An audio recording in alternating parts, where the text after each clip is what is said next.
Kita ke informasi terkait kontroversi Ponpes Al Zaitun. Menteri Koordinator Politik, Hukum, dan Keamanan Mahfud MD menyebut jika ditemukan unsur pidana dalam kasus Ponpes Al Zaitun ini perlu dilakukan tindakan tegas, namun dengan lembaga pendidikan yang harus tetap berjalan. Sementara dalam kutipan wawancara eksklusif yang dilakukan CNN Indonesia, Panji Gumilang membantah segala tudingan penyimpangan. Kita simak laporan khas redaksi.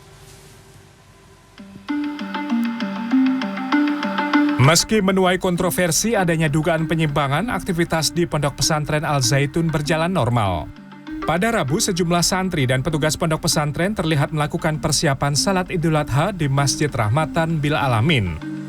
Tidak seperti salat Idul Adha pada umumnya, di Pondok Pesantren Al Zaitun terlihat disiapkan ribuan kursi dan sejadah biru di sampingnya. CNN Indonesia yang diberikan kesempatan untuk melihat langsung aktivitas di dalam Pondok Pesantren Al Zaitun juga berhasil mewawancarai pimpinan Pondok Pesantren Al Zaitun, Panji Gumilang. Dalam wawancaranya, Panji Gumilang membantah segala tudingan penyimpangan, di antaranya terkait salam dan nyanyian bahasa Ibrani yang disebut sebagai proses belajar santri dalam beragam bahasa, hingga membantah soal penebusan dosa dengan uang dan keterlibatannya dengan Negara Islam Indonesia (NII). Kan ini untuk anak-anak yang sedang belajar bahasa. Kenalkanlah kalau Assalamualaikum bahasa Arab. Kalau good morning dan good apalagi bahasa Inggris. Selamat pagi bahasa Indonesia. Rahayu ingkang pinanggih bahasa Jawa. Shalom alehem bahasa Ibrani. Terus apa? Tidak ada yang namanya membayar denda untuk menebus dosa di Al Zaitun? Boro-boro nebus dosa, melaksanakan ibadahnya saja harus ditingkatkan. Tidak ada penebusan dosa kok. Memang ada dalam ajaran kita nebus dosa itu.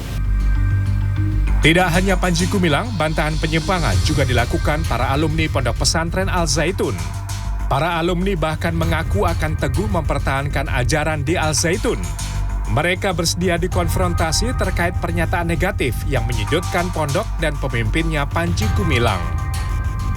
Kepada seluruh sahabat alumni, mari kita satukan pandangan untuk menjaga institusi pendidikan kita agar berjalan dengan baik. Kami yakin bahwa pendidikan di Al Zaitun akan terus berjalan. Tidak sesiapapun yang bisa menghentikan karena ini adalah wujud pendidikan Indonesia. Menteri Koordinator Politik, Hukum, dan Keamanan Mahfud MD memastikan kasus Al Zaitun bakal dilihat secara proporsional. Mahfud MD menyebut lembaga pendidikan Al Zaitun tidak akan dibubarkan, namun unsur pidana yang ditemukan tetap akan diproses.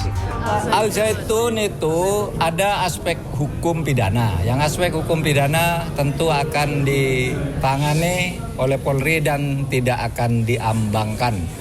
Tidak boleh ada satu perkara itu diambangkan. Kalau iya, iya. Kalau tidak, ya tidak. Gitu.